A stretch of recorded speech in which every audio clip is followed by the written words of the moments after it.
Welcome to Chillin' 101. We hope this video helps. Hello everyone. In this video I will show you how to make a logo in Figma, step by step. First, open Figma and create a brand new design file. This will be your blank canvas. Next, use the frame tool to establish your artboard, perhaps a square frame of 1000 by 1000 pixels. Remember to name your layers clearly from the start. Good organization saves time and effort throughout the design process. Let's dive in. Now, let's get creative with shapes. Figma offers powerful tools to build your logo.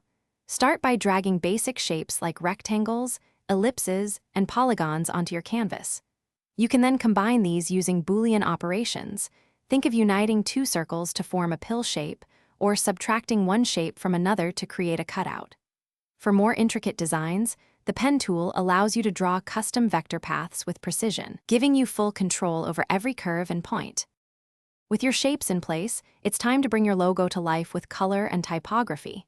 Carefully select a color palette that truly represents your brand's personality. Consider using 2 or 3 primary colors for impact. Next, choose a font that harmonizes with your visual elements. Experiment with different typefaces, adjusting their size, weight, and letter spacing to ensure your text is clear, legible, and aesthetically pleasing. These details make a huge difference. Finally, it's time for refinement and export. Take a step back and critically evaluate your logo's balance, proportion, and overall impact. Make any necessary adjustments to ensure it looks perfect.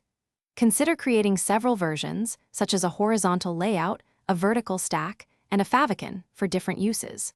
When you are satisfied, export your logo in various formats like SVG for scalability, PNG for transparency, and JPG for general use. You've done it. Thanks for watching. Consider subscribing if we helped you.